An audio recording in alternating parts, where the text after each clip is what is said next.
이렇게 열정적으로 운동할 시간이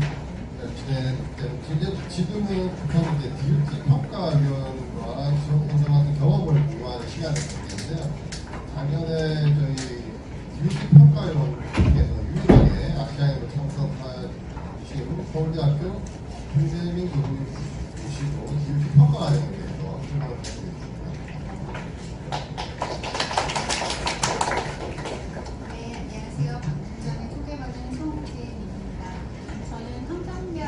도시민지역계획 전공 분야에서 지속가능 스마트도시라는 주제를 관심을 가지고 연구와 교육을 진행하고 있습니다. 아마 여러분들이 좀 궁금하실 것 같아요. 제가 왜 평가위원이 됐는지. 저도 되게 궁금했거든요. 얘기를 들으니까 아마 카이아에서 몇 분의 전문가분을 추천을 드렸던 것 같은데 그 중에 이제 제가 좀 참여를 하게 됐던 것 같습니다. 사실 저도 이 평가위원 참여하기 전에는 DUT에 대해서 잘 알지 못하고 이제 평가를 저는 이제 줌으로 참여를 했는데 보니까 아시아에서 참여하는 그 평가위원이 저밖에 없더라고요. 그래서 조금 당황했던 경험이 있는데 오늘 이제 간략하게 제가 평가에 참여하면서 봤던 거와 느꼈던 것 몇 가지에 대해서 말씀을 드리도록 하겠습니다. 앞서서 말씀 주신 것처럼 DUT는 크게 세 가지 주제로 구성이 되는데요. 저도 시공원도시 세션의 전문가 평가위원으로 참여를 하게 되고 평가 과정이 첫 번째 스테이지랑 두 번째 스테이지 이렇게 두 단계에 걸쳐서 이루어집니다. 제가 참여했던 평가는 두 번째 스테이지였고요. 여기서 제가 이제 나중에 어플리케이션 가이드라인을 보면은 아시겠지만 이 주제에 대해서 트랙이 두 가지 트랙으로 나눠집니다. 하나는 ROA라고 해서 조금은 리서치 오리엔티드 된 그런 프로포절이고요. 다른 하나는 IOA라고 해서 이노베이션 오리엔티드라고 해서 저는 ROA에 참여를 했기 때문에 IOA의 프로포절이 어떤 형식인지는 모르겠지만 아마도 생각건데 조금은 상업 실용화에 좀 더 가까운 부분이 아닐까라고 생각이 되어집니다. 그래서 제가 평가했던 대부분의 ROA는 연구기관, 대학이라든지 연구원이라든지 이런 기관들이 주요한 파트너로서 참여하는 트랙이었고요. 약 25명의 저를 포함해서 25명의 패널들이 참여를 했고 이 50미니시티라고 하는 요 세 가지 탑픽별로 별개로 하는 게 아니라 그냥 시공원 도시에 대한 탑픽은 한꺼번에 다 같이 평가에 참여를 해서 이루어졌습니다. 제가 여기 슬라이드에는 안 썼는데 아까 지하철 오면서 찾아보다 보니까 그 홈페이지에 들어가시면 요번에 2023년도에 사실 이 최종 발표가 최근에 난 거거든요. 거기에 대한 통계치가 좀 발표되어져 있는데 확인해 보니까 앞서서도 잠깐 말씀 주셨던 것처럼 스테이지 1에 프리 프로포절이 183개가 들어왔고요. 이거는 3개의 주제에 대해서. 그런데 분포를 보니까 이제 가장 인기가 많은 것이 시공원 도시이고요. 일리지빌리티 테스트를 통해서 150개가 1차 평가의 대상이 되었고 그 중에 2단계로 넘어간 게 70개라고 합니다. 그러니까 50% 정도 내외가 2단계까지 간 거고요. 최종적으로 펀드 대상이 된 게 42개이거든요. 생각해봤을 때 사실 요즘 국내 R&D에서 오는 약간 경쟁률은 조금 더 낮지 않았나라는 생각이 드는데 그 중에서 42개 중에 시공원 도시에 해당하는 게 20개 프로젝트입니다. 그러니까 절대적으로 이 시공원 도시에 대한 지원 양이 많다 보니까 아마도 최종적으로 선택된 것이 시공원 도시에서 많은 것 같고 앞서서도 말씀드렸던 것처럼 저는 ROA의 패널로서 참여를 하고 IOA에는 이제 다른 패널 구성으로 아마 평가가 되는 것 같은데 그 안에서의 비율은 정확하게는 잘 모르겠습니다. 그런데 저희 ROA 대상, 평가 대상이 됐던 게 약 40개의 프로포절을 평가하는데 제가 함께 참여를 했었습니다. 그 과정 앞서서도 이제 말씀드렸던 것과 유사한데요. 이 프로포잘 서미션이 이제 이게 프로포잘 서미션 여기서 프로포잘은 저는 세컨드 스테이지를 했기 때문에 풀 프로포잘에 이제 제출이 아마 1차 평가를 해서 이제 1차 평가에 아마 결과가 나오고 그 피드백이 그 참여하시는 참여분들에게 들어간 다음에 그걸 기반으로 해서 풀 프로포잘을 작성을 해서 4월 30일까지 제출하시는 걸로 되어져 있는데 프로포잘이 물론 이제 작성하시는 분들에 따라 좀 차이가 있고 각각의 섹션에 대한 그 워드 리밋이나 이런 것들이 있긴 한데 대략 한 40페이지에서 60페이지 내외 정도 되었던 것으로 기억이 됩니다. 그 다음에 이제 평가위원 선정이 되면 전체 이제 코디네이터 하시는 분이 그 프로포잘을 이제 그 평가위원장 이제 몇 개씩 배정을 하시는데요. 대략 여기 5개에서 10개 프로포잘이라고 되어져 있고 저도 뭐 안에서 평가를 했던 것 같습니다. 저희가 일단은 그 프로포잘이 어사인이 되면 제가 이 각각의 토픽에 대해서 얼마나 잘 알고 있는지에 대해서 그 수준을 푸시를 하게 되어져 있고 혹시 그 과제들 중에 뭔가 이해상충이 되는 부분 뭐 예를 들어서 거기 있었던 거는 같은 대학의 같은 과 소속이라든지 뭐 그런 여러 가지 뭐 이런 조건이 있는데 그럴 경우에는 이제 배척하는 것을 표시하는 것을 요구하는 게 있었었고요. 그다음에는 약 한 달 정도의 리뷰 시간을 줬습니다. 제가 뭐 이거를 이렇게 화면 캡처나 뭐 이런 거 하나는 안 해놨는데요. 한국의 방식과 굉장히 유사하게 온라인 플랫폼에 접속을 해서 각각의 프로포잘에 대해서 평가를 하게 되어져 있고 각각 프로포잘에 대한 평가를 1차 평가의 내용도 이미 다 남아있어요. 1차에서 그 앞에서의 리뷰어들이 어떤 점수를 줬는 어떤 커멘트와 점수를 줬는지도 볼 수가 있고 그 다음에 이제 자기의 점수와 커멘트를 제출하도록 되어져 있고요. 그 다음에는 이제 마지막으로 가장 중요한 게 패널 미팅이라고 해서 2박 3일에 걸쳐서 하이브리드로 아마 유럽 그 근처에 계시는 분들은 직접 그 장소로 오시고 나머지 분들은 온라인으로 접속을 해서 이렇게 이제 평가가 이루어집니다. 이 평가는 이제 하나하나 프로젝트에 대해서 약 15분 동안 이제 그 의견을 나누면서 그 점수를 조정하는 과정인데요. 이 부분에 대해서는 뒤에서 좀 더 자세하게 말씀드리도록 하겠습니다. 그리고 이 결과가 이제 저희가 이제 평가를 하면 패널 미팅에서 이제 그 순서 내지는 파이널 스코어가 정해지는데 여기에 따라서 무조건 펀딩을 받는 게 아니라 제가 생각하기에는 뒷부분에 있는 여기도 이제 표현이 이렇게 되어져 있거든요. 그 펀딩 에이전시의 데이터베이스로 쓰인다라고 되어져 있어서 물론 이 순위를 고려를 당연히 그게 1순위겠지만 아마 그 국가 간의 분배 이런 부분들도 조금은 고려하지 않았을까라고 저 개인적으로는 생각이 되었습니다. 이 그 평가의 기준은 앞서서도 이제 말씀을 주신 것처럼 그 가이드라인에도 굉장히 자세하게 나와 있습니다. 아마 1차 평가도 그렇고 2차 평가도 동일한 기준으로 그렇게 평가가 되는 것으로 이해가 되고요. 여기 밑에 있는 이 서브크라이테리아라는 거는 그 ROA 트랙인지 IOA에 대한 트랙인지에 따라 조금 기준이 달라지는데 크게 이제 3가지 섹션이 있고요. 앞서서 말씀 주셨던 것처럼 각 항목별로 이제 5점 만점으로 이루어집니다.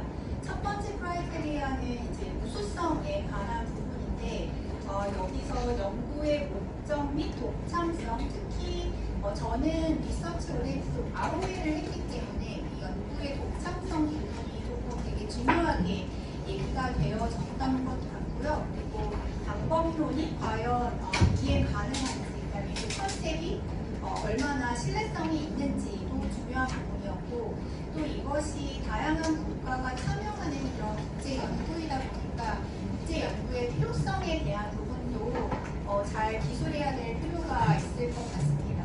여기 있는 이런 내용들이 여기 항목에도 있지만 사실 여러분들이 프로포잘 쓰셔야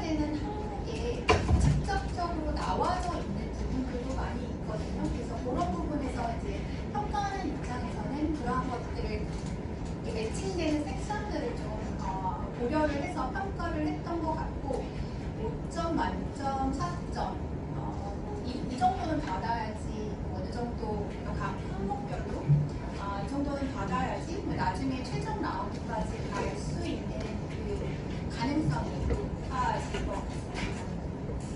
두 번째는 영양과 유저 인게이지먼트인데요. 이 부분이 사실은 저도 이제 평가에 참여하고 커멘트를 들으면서 조금은 우리나라보다는 그 다양성이나 젠더가 굉장히 강조가 많이 된다라는 느낌을 받았습니다. 그래서 당연히 참여 연구자의 성별이라든지 아니면은 그 대상이 되는 그러니까 단순하게 참여 연구자의 성별뿐만 아니라 연구 내용과 그 결과가 이런 다양성과 젠더에 어떻게 기여하는지 섹션이 따로 있을 뿐만 아니라 그런 부분이 이제 이 홍보자를 전반적으로 녹여 들어가 있는 게 중요하다라고 굉장히 느꼈고요.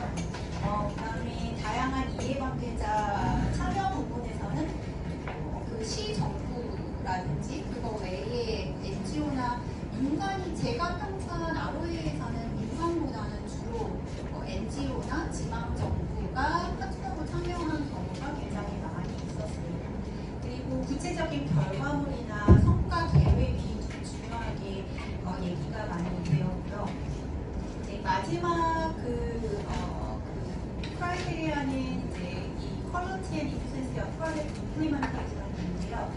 사업단과 연구진의 역량 부분과 또 이게 굉장히 많은 다양한 도시, 다양한 국가의 연구자가 참여를 하기 때문에 이 간에 어떤 식의 조율을 가질 것인지, 그다음에 예산 계획이나 운용이 적절하게 짜여져 있는지 이런 부분들이 평가 대상이 되고 저는 이제 개인적으로는 그 많은 평가에서 조금 더 베리에이션이 많았던 부분이 아마 첫 번째와 두 번째 항목이 조금 더 이 프로젝트 간의 평가에서 좀 차이가 있었던 것으로 그렇게 느껴졌습니다.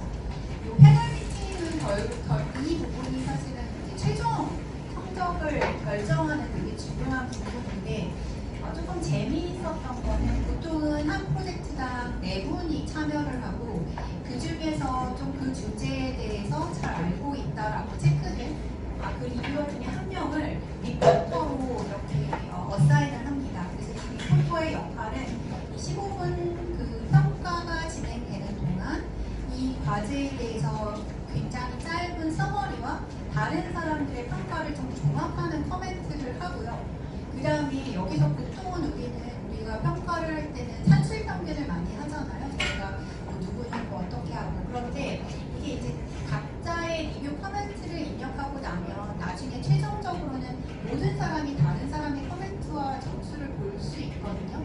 거기서 이게 평균을 하는 게 아니라 컨센서스 스코어라고 해서 우리가 이 첫 번째 항목에 대해서 아까 각각 5점이라고 했는데 이거를 몇 점을 줄 것인가를 같이 결정을 합니다. 그래서 이게 평균이라기보다는 그래서 오히려 너무 높거나 다른 사람보다 너무 낮은 점수를 준 사람들의 의견을 들어보고 거기서 좀 조정하는 식으로 많이 조정이 이루어지고 또 하나 재밌었던 거는 이제 리뷰어에 따라서 어떤 분들은 좀 대체적으로 후한 점수를 주는 사람들도 있고 왜냐하면 이 4명이 같은 것을 7개 리뷰하는 것이 아니라 리뷰하는 프로젝트가 다르다 보니까 좀 편차가 있을 수 있는데 이렇게 앞에 화면에 큰 대시보드 같이 각각의 리뷰어가 다른 프로젝트에도 몇 점을 줬고 이 프로젝트는 어느 정도 되니까 사람들의 어떤 평가 성향이 좀 보이거든요. 그런 부분 좀 재밌으니까 그걸 보면서 내가 좀 다른 사람에 대해서는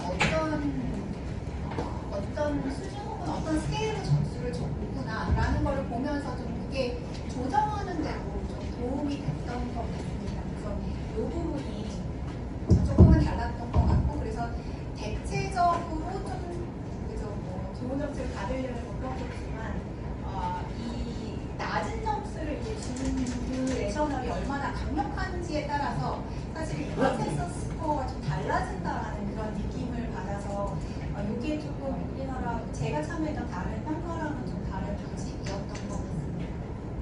마지막으로 제가 이제 여러 가지 것들이 좀 중요했지만 일단은 첫 번째는 다양한 도시들과 다양한 국가들이 참여를 하는데 특히 여기서는 이 뒤에도 있지만 평가 이게 아로 그 리서치 오리엔티드임에도 불구하고 학술적인 그런 기여도 중요하지만 이게 어떤 식으로 사회에서 활용되고 정책에 기여할지에 대한 게 굉장히 강조가 됩니다.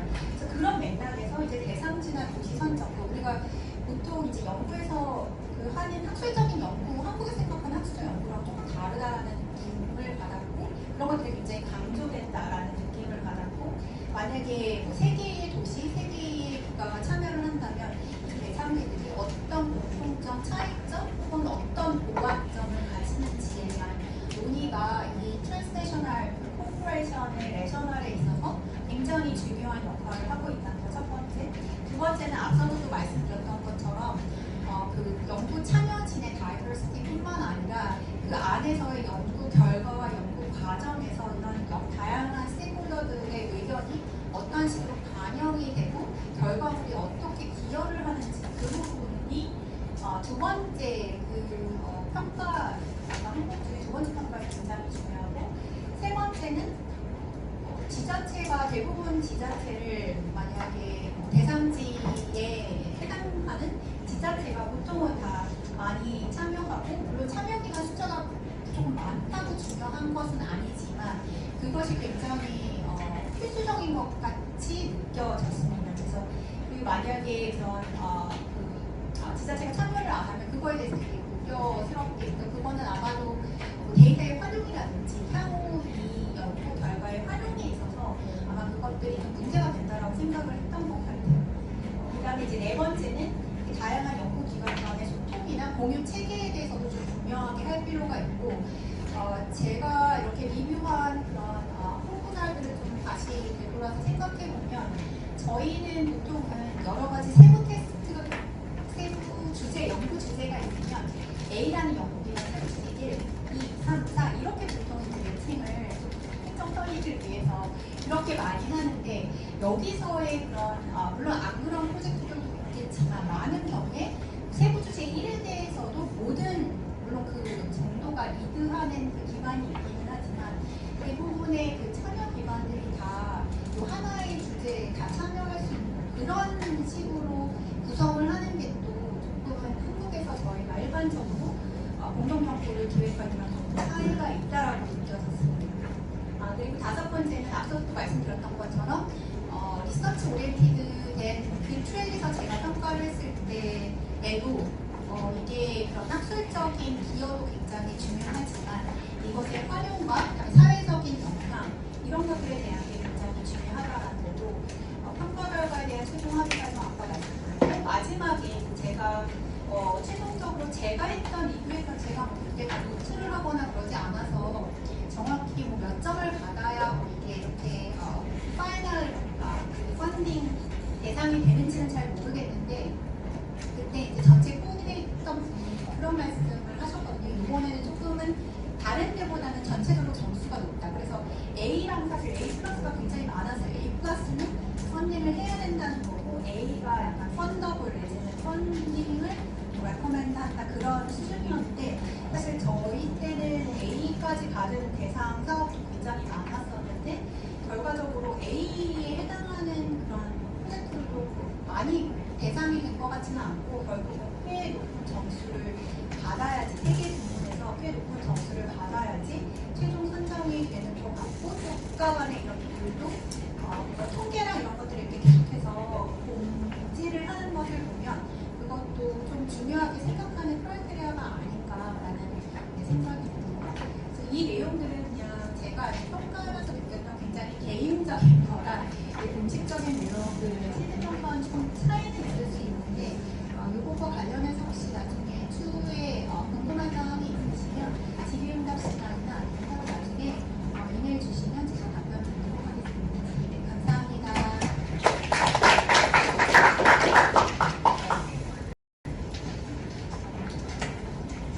마지막으로 작년 DUT 공고에서 포함해서 중앙 연구 책임자로 과제를 수행한 연구대학교 총익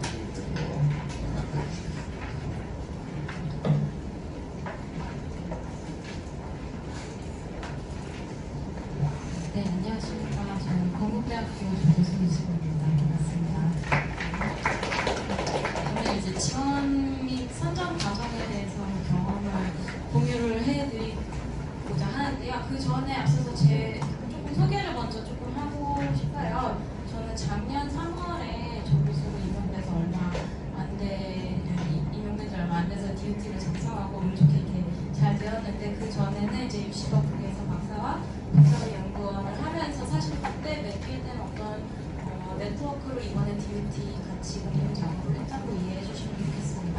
저는 전공이 이제 모빌리티랑 에너지 그리고 이제 시스템 융합, 시스템 최적화 이쪽을 연구를 하고 있고요. 그러다 보니까 자연스럽게 15분 도시를 위한 이런 리서치와 굉장히 밀접한 관련이 있다고 생각합니다. 저희 주제는 깊이 말씀드리진 않겠지만은 이 15분 도시를 위해서 어떤 기술을 이제 기술을 정립해야 하는가 중에서 저희가 테마로 이게 둔 게 이제 업무 문화였습니다. 그 워크 컬처를 이제 저희가 이제 개편을 하면서 어떻게 15분 도시를 향해서 가는가라는 다양한 이 기술을 이제 묻게 되었고요. 저희 컨소시엄 같은 경우는 제가 책임으로 한국으로 들어왔고, 그리고 독일의 웨츠버그 대학교 컴퓨터공학과 교수님, 그리고 아테네 공대의 교통공학과 교수님, 라우지아는 교수님, 그리고 또 한국과학기술원의 그 건설비 환경공학과 교수님 한 분 더 들어와서 아까 말씀하셨던 것처럼 한국 기관에서 저희 둘 이렇게 들어갔고요.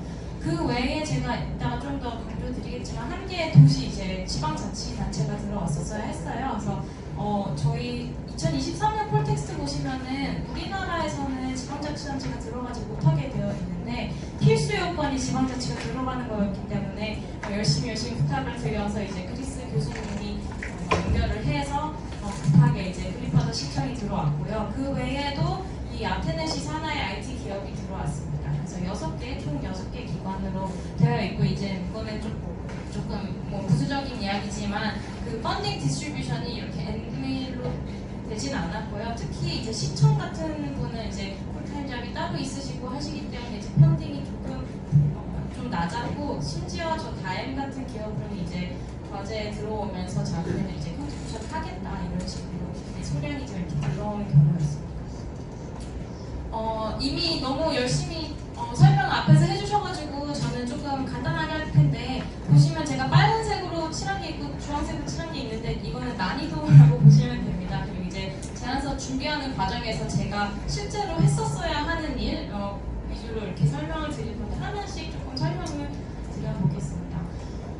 프리프로포절이 이제 11월까지인가요? 그래서 얼마 남지 않았죠. 저는 사실 제안서를 일주일 앞두고 준비를 시작해서 굉장히 급하게 들어갔었는데 이때 제 팁 3개 정도 모아왔습니다.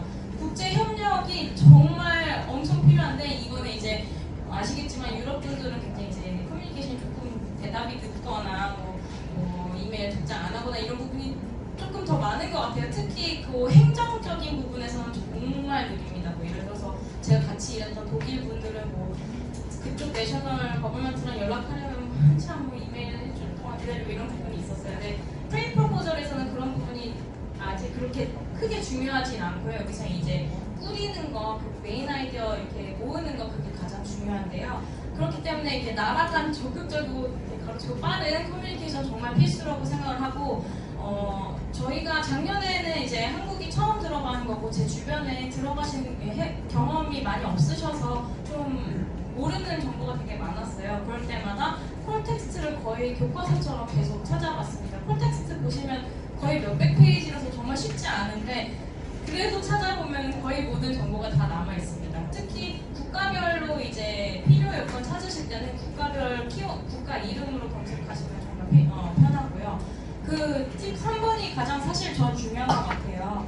DUT 세크리테리엇이라고 하죠. 사무국이에요. 이메일로 문의를 정말 많이 했습니다. 이게 이메일이면 조금 뭔가 거리감이 있어서 문의를 안 하시게 되겠지만, 전 준비 기간 그리고 심지어 데드라인 임박했을 때도 이메일 답장은 한 하루 이틀이면 왔던 것 같아요. 굉장히 실용적이고 바로 답을 줘서 굉장히 도움이 많이 됐고, 또 그 외에도 이제 독일이나 그리스는 주변 분이 이제 DUT 경험이 있으신 분들이 있더라고요. 그래서 그냥 내 옆에 콜리그한테 물어봤는데 이랬더라, 이런 식으로 조금 유럽 분들한테 좀 도움을 많이 요청했는데, 여기 맨 마지막 줄이 제일 중요한 것 같아요. 독일 기관에 물어봐도 최종 결정권은 결국에는 DUT 세크리테리엇에 물어보라고 해라. 최종 결정권은 DUT 사무국에 넘기니까 확인하는 게 필요한 게 있으면 사무국에 꼭 연락을 하시기 바랍니다. 제가 말씀드렸듯이 컨소시엄 꾸리는 거, 그리고 필수 조건, 아까 엘리지빌리티라고 하셨는데 그 부분이 난이도가 별 5개입니다. 저는 가장 힘들었어요. 특히 엘리지빌리티 보시면은 콜텍스트에 거의 초반부에 나오는데 타입이 2개예요. 트랜스내셔널한 것과 내셔널한 것. 이 많은 조건을 다 끼워 맞춘 모든 것을 통과하는 그 컨소시엄을 꾸리는 게 가장 어려운데요. 꼭 이게 2023년 기준이라 좀 달라진 거 있으니까 꼭 확인을 하셨으면 좋겠는데 제가 느끼기에는 가장 까다롭던 점이 이렇게 3개 준비했습니다. 일단 참여국가 3개 이상 구하는 거 그게 가장 당연히 어려운 부분이었고요. 특히 아까 말씀드렸듯이 연락이 잘 되는 3개 국가 기관을 만드는 게 가장 어렵고 오늘 사실 앞에서 말씀 잘 안 하신 것 같은데 전 2번째 이것 때문에 사실 마지막 약간 엄청 패닉하고 했었는데 지방자치단체가 필수예요. 필수. 근데 저는 저희가 안일하게 생각해서 아까 들어온 기업 중에 그리스 도시 산하 IT 기업이라서 도시 시청 내에 있는 기업이기 때문에 괜찮겠구나 했는데 포탈에 넣으니까 안 된다, 엘리지블 안 한다 이렇게 떠서 최종 지원 이틀 전에 그걸 알아가지고 갑자기 이제 지방자치단체를 막 물색을 했거든요. 이게 포탈에서 기관 코드로 나와요. 그래서 보시면 뭐 서울연구원이나 교통연구원 제 주변에서 소스를 할 수 있는 그런 부분은 참 인정이 안 되는 부분이에요. 당연히 참가는 가능한데 이 지방자치단체 그 필수 여건에 만족을 하지 않았습니다. 그래서 아까 말했던 그 분리받아 시청에서 들어오셨고요.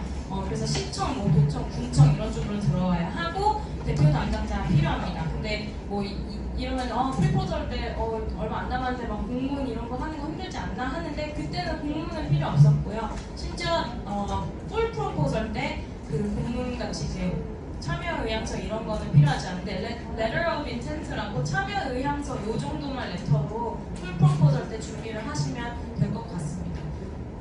그리고 제 3번째 국가별 요구사항이 정말 까다로워서 굉장히 다양하거든요. 그래서 예를 들어서 저희 네덜란드 같은 경우에는 전문 대학만 가능해서 아는 파트너님 못 들어오셨고 이렇게 토픽 같은 거 맞추는 거 이렇게 다양하게 굉장히 까다롭기 때문에 꼭 깔끔하게 꼭 한 번씩 보시면 좋을 것 같고요.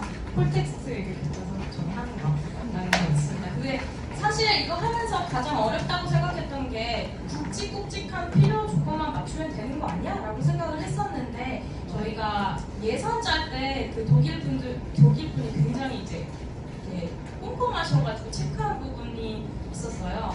저희 그때 작년 2023년 기준으로 저희는 100K 유로까지 지원이 신청이 가능했고 독일은 300K라고 했는데 읽어보니까 팀 내에서 국가별 예산 차이가 2배 이상 넘으면 안 된다 이렇게 되어 있어서 사실은 독일은 하향 조정했습니다. 그래서 300이었던 거를 200K로 줄여야 하는. 근데 이런 거는 콜텍스트 400페이지 중에 어디서 있는지 몰랐는데 저희가 이거는 이제 프리프로포절 하기 전에 이거 예산 괜찮냐라고 이제 DUT 사무부에 컨펌 받은 부분이라서 그런 부분도 얼마든지 다양하게 체크하시면 너무 좋을 것 같아요. 출처 포함해서 13장 정도 프리프로포절 작성을 했는데 제가 작성한 이 접근 방법은 이랬어요. 저희가 공대 교수님만 4명이고 나머지 이제 시청 이렇게 해서 너무 이제 과학적, 공학적, 기술적인 게 들어가게 될까봐 좀 우려가 있었는데 너무 다양한 나라에 너무 다양한 주제가 나올 것 같아서 굉장히 포괄적으로 이렇게 많이 제안서를 작성했습니다. 그래서 기술적 방법론은 제가 생각하기에는 한 반 페이지 정도밖에 들어가지도 않은 것 같고요. 주제에 맞는 이 연구 목적, 왜 우리 리서치 프로포절 쓸 때 이제 주요 목적, 세부 목적 이런 거 쓸 때 그것이 굉장히 유니크하게 15분 도시랑 딱 부합을 하도록 그거에 굉장히 포커스를 맞췄던 것 같습니다. 연구 목적 계획, 예산 결과, 파급 효과 여기에 가장 이제 시간을 많이 쓴 것 같고 사실 프리포포절 페이지에서는 그 외에 부수적인 거는 그렇게 시간을 많이 쓴 것 같지 않아요. 연구 역량 이런 거는 기본적인 정보로만 이 정도로 쓰고 나왔던 것 같고요. 특히 아까 강조해 주신 것 같은데 기술적 영향보다는 사회적 영향, 이게 어떻게 사회를 바꿀 것인가 이런 거에 굉장히 포커스를 맞췄습니다. 그리고 이제 유럽 스타일 제안서 작성법은 제가 좀 이따가 다시 말씀드릴게요. 이거 강조하고 싶어서 말씀드렸는데 프리프로포절 때는 이제 카이아 제안서는 작성하지 않잖아요. 이때 포탈이 열리는 게 제가 기억하기에 좀 늦게 열렸어요. 최종 그 마감 때 얼마 안 두고 열렸는데 그때 이제 기관 작성하실 때 기관 코드 말씀하셨는데 기관 코드 때 이미 엘리지블 한지 안 한지 1차 필터가 나옵니다. 그래서 저희 아까 그 IT 기업 들어갔더니 엘리지블 하지 않다고 떠가지고 그때 막 급하게 시청을 넣었던 겁니다. 그래서 요 필수 조건 체크 가능하니까 포탈 열리자마자 일단은 넣을 수 있는 건 최대한 넣으시면 좋을 것 같습니다. 그리고 이제 작성을 이제 프로포절 작성하실 거니까 말씀드리면 그 템플릿을 이 오른쪽에 여기 이렇게 해가지고 템플릿 중에 하나 발췌한 건데요. 그 까만 타이틀을 이제 그 섹션의 타이틀이고 그 밑에 파란 부분 있잖아요. 그게 가이드라인 같이 나왔는데 그게 굉장히 이렇게 길어요. 근데 저는 그게 아까 말씀하셨던 그 평가 크라이테리아랑 거의 1대1 매칭이 된다고 생각해서 저거 꼭 여기서 뭘 써라 하는 부분은 명확하게 쓰는 거 하시면 될 것 같고 특히 저희는 그 시청이 하나만 들어왔잖아요. 그거에 대한 우려가 있었어요. 사실 제가 생각하기엔 거기서 포인트가 좀 빠진 것 같은데 왜 시청이 하나만 들어왔냐, 특히 뭐 도시가 3개인데 왜 시청 하나만 들어왔냐 뭐 이런 얘기가 있어서 저희가 풀 프로포절 때는 레터럴 오브 인텐트랑 같이 해서 뭐 우리나라에 있는 기관들 이렇게 많이 넣어서 좀 그 부분 좀 보완을 하려고 했습니다. 이제 다행히도 1차 때 잘 들어가가지고 풀 프로포절에 작성이 했는데요. 여기는 사실 국제협력 제안서 쓰실 때 많이 이제 경험이 있으시면 별로 필요 없는 이야기일 수는 있어요. 근데 세부 연구 과제를 저희가 이제 연구를 구체화하면서 이제 과제 역할 분담을 하는데 그게 이제 너무 줌으로 하고 새벽 시간, 밤 시간에 이렇게 하다 보니까 이렇게 조율이 많이 안 되는 부분이 있어가지고 저는 세부 연구 과제죠. 워크 패키지 이거를 그냥 나눠서 많이 썼습니다. 그리고 제가 PI고 제가 맨 처음에 설계를 했기 때문에 그냥 이거 해주세요 이렇게 바로 이 부분은 해주세요 이렇게 좀 분담을 했던 것 같고요. 매주 실무 담당자랑 미팅 안 하면은 좀 제안서를 썩 작성하지 않으시더라고요. 그래서 이 부분 많이 푸시를 했었고 특히 3번 같은 경우는 이제 제안서 보시면 우리나라에서는 이런 거 안 물어보는데 이런 부분이 되게 많았거든요. 이거 이런 식으로 써라는 거는 적극적으로 유럽 부분한테 이렇게 이거 좀 해주세요라고 저는 요청했던 부분이 많습니다.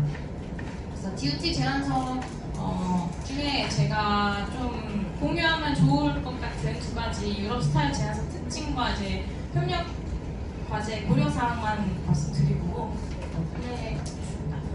첫 번째는 아까 이미 송 교수님이 이제 깊이 말씀 주셨는데요. 정책적 분석하고 사회적 여파에 깊은 고찰이 정말 필요합니다. 이게 이제 우리나라는 좀 형식적으로 많이 이렇게 작성하는 부분인데 그렇지 않고 진짜 우리 연구 과제에 대한 스페시픽한 거를 깊이 고찰했어요. 그래서 예를 들어서 리스크를 써라. 그냥 전반적으로 우리 프로젝트의 리스크를 써라 이렇게 질문이 있었는데 그 중에 뭐 하나는 이게 국제협력 뭐 과제다 보니까 비효율적 의사소통을 위해서 뭐 연구 과제를 못 지킬 수 있음, 뭐 이행할 수 있음 이런 것뿐만이 아니고 2번째 보시면은 저희는 이제 엔지니어링 테크놀로지인데도 불구하고 이게 뭐 고소득층 아니면 고임금 직업을 갖는 사람한테만 유익할 거야 이런 리스크, 사회적인 리스크까지 굉장히 깊이 고찰을 해서 썼는데 이게 양이 많습니다.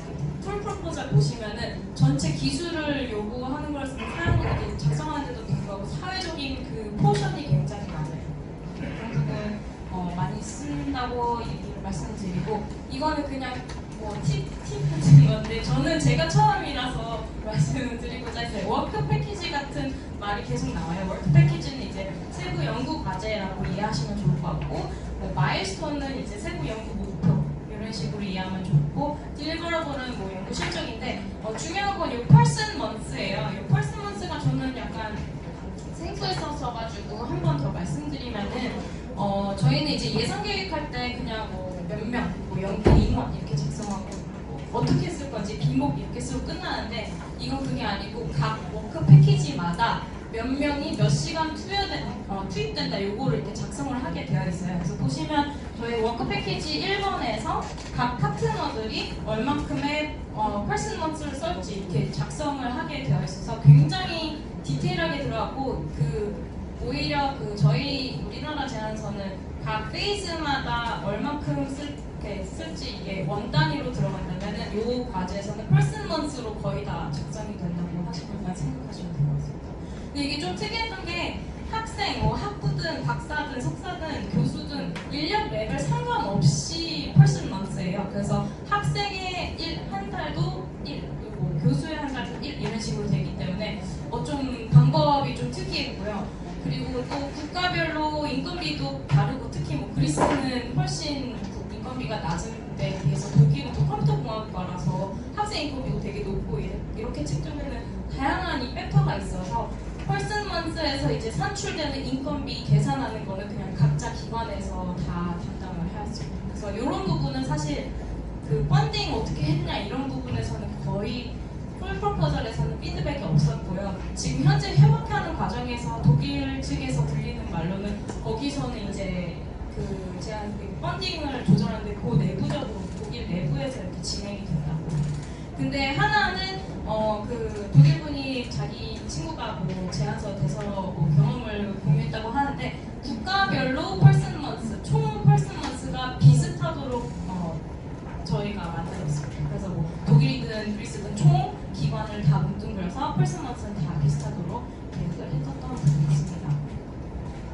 그리고 나중에 풀 프로포절 들어가게 되시면은 이게 뭔가 하실까봐 잠깐 공유를 드리면은 그 워크 패키지 주요 세부 목표 중에 하나가 이 디세미네이션이에요. 연구의 전파 계획. 그래서 이 부분도 굉장히 디테일하게 작성을 해야 하는 부분이 있는데 이건 이제 나중에 풀 프로포절 보시면 이 글을 읽어보시면 조금 도움이 될 것 같습니다. 아까 질문 중에 한 번 있다고 하셨는데 지적재산권 관리 계획 이런 거에 대해서 아까 질문이 들어왔다고 했는데 답변을 드리면은 사실 저도 잘 모르긴 하는데요. 이 부분에 대해서 굉장히 애매모호할 수밖에 없었어요. 그런데 이제 컨소 만들 때 저희는 이제 내부적으로 우리 자기가 주도하는 연구 과제는 일단 자기가 책임으로 들어가자 이런 쪽으로 이렇게 컨센서스를 이렇게 만들었던 그런 부분이었습니다. 각국 기관에 그 제안서 다시 작성을 하셔요. 그 풀 프로포절을 이제 카이아 거 넣고 DUT 거 하나씩 다 넣는데 그것도 이제 나라마다 너무 달라서 독일은 엄청 열심히 쓰고 있고요. 그리스는 아예 작성하지 않아도 되는 만큼 국가마다 차이가 있으니까 그건 이제 풀 프로포절 들어가셨을 때 알아보시면 좋을 것 같습니다. 그 외에 제가 좀 느꼈던 거는 이게 국제협력 과제다 보니까 그리고 너무 많은 기관과 뭐 나라의 타입이 들어오다 보니까 오히려 조금 DUT 사무국에서 플렉시빌리티를 주는 것 같아요. 그래서 저희 같은 경우는 원래 사실은 아까 그 카이스트 교수님이 그 해당하는 교수님이 아니고 다른 분이 풀 프로포절 들어갔다가 풀 프로포절로 바뀌었고요. 그리고 국가 간 연구기관도 조정이 필요했었어요. 그래서 그런 부분에 대해서 DUT 사무국에 물어봤을 때 괜찮다 이런 부분 많은 부분 이제 허용을 해줬고요. 이유만 괜찮다면. 그리고 그런 거를 할 때 이메일을 통해서 요청을 하고 동의를 얻고 오케이를 하는데 그런 부분에서는 이메일이 굉장히 오피셜하게 받아들여지는 부분이었어요. 공문을 보내거나 이런 건 필요 없었고 이메일로 컨펌해달라 이런 정도로만 해서 이제 이 작업에 대해서 많이 수정을 할 수 있었습니다. 근데 당연히 이제 카이아 연구진들 많이 다양히 밀접하게 하면서 이 컨소가 괜찮은지 컨펌을 많이 받았던 부분이라서 이거 이제 더 궁금하신 점 있으시면 편하게 이메일 주시면 좋을 것 같습니다.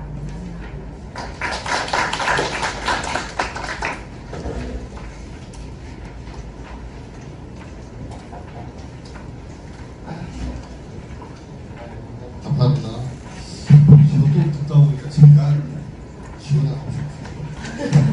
그거가 되긴 한데 하여튼 오늘 답변 주시고 답변 말씀드리고 지금부터는 질의응답 시간을 진행하도록 하겠습니다. 현장 질의에 앞서서 그 설명에 참석시켜 주신 사전 질의 준비사항에 대해서 먼저 답변을 드리겠습니다.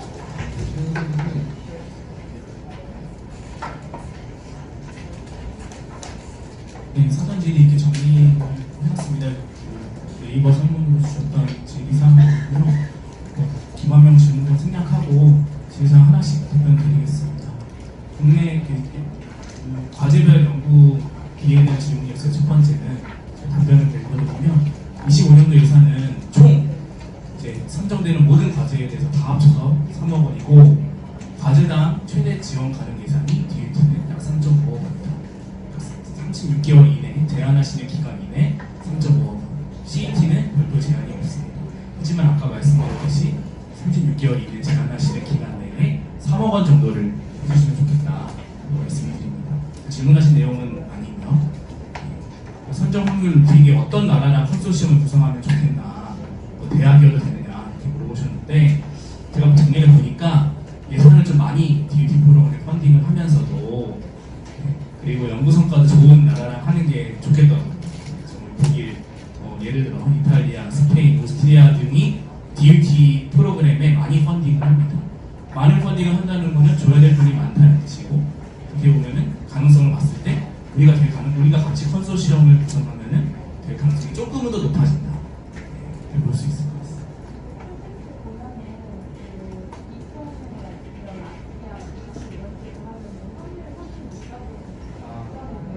네, 리투아니아 뭐 이런 데 되어 있긴 한데 저희가 구성하기 좀 어렵긴 하더라고요. 그런 거기 콘테스트에 있는 국가들도 참고하시면 좋을 것 같습니다. 해외 국가 기관은 대학도 물론 가능한데 그거는 국가별로 지원하는 유형 콘테스트 다시 한번 확인하셔서 꼭 하셔야 됩니다. 그리고 교통신호 제어 인프라 변경을 통한 사용자 통행 개선, 모빌리티 쪽도 충분히 지원 가능하다. 15분 도시 주제 내에서 선정 가능하시고, 기술 탈취 보호는 이제 말씀드리면은 DUT는 이제 선정이 되면 컨소시엄 안에 1차 연도에 딜리버러블이 최종 성과 1차 연도의 성과물이 컨소시엄 어그리먼트를 제출하도록 되어 있습니다. 컨소시엄 간 협약서죠. 그 안을 이제 협약서를 합의하실 때, 논의하실 때, 합의서 체결하실 때 지재권 뭐 우리 각자, 아까 우수민 교수님 말씀하신 각자 연구 성과는 각자 가져간다. 우리 예산으로 지원한 부분에 대해서는 확실히 우리가 가져가는 우리 혁신코멘트도 그렇게 이야기를 하고 있기 때문에 그 합의서를 체결하시면서 CA 컨소시엄 어그리먼트거든요. 그거를 이제 체결하시면서 논의하시고 합의를 이루셔야 될 겁니다. 청정 에너지 분야 이제 물 에너지 사업에 참석하고자 하는데 영어로 작성해야 되는 거 제가 설명을 드렸고요. 영어로 쓰셔야 됩니다. 프리 프로포절은 13페이지 내외입니다. 15페이지 내외입니다. 연차별 연구 내용, 제안서 양식, 상체 오건 적용 여부 등을 논의하셨는데 연차별 연구 내용은 이제 워크 패키지 뭐 세부 과제로도 볼 수 있고 컨소시엄과 논의하시는 거에 따라서 가능하고요. 제안서 양식은 공고 안내 링크에 템플릿이 따로 있습니다. 그거 보시면 되고 3750은 형식법에 따라서 적용됩니다. 3750은 이 국제협력 때는 3750이 적용되는 건 아니고 4790입니다. 그러니까 국제공동연구원 3750. 이번에 거기 바뀌어서 뭘 바뀌냐, 결정이 바뀌어서 4760까지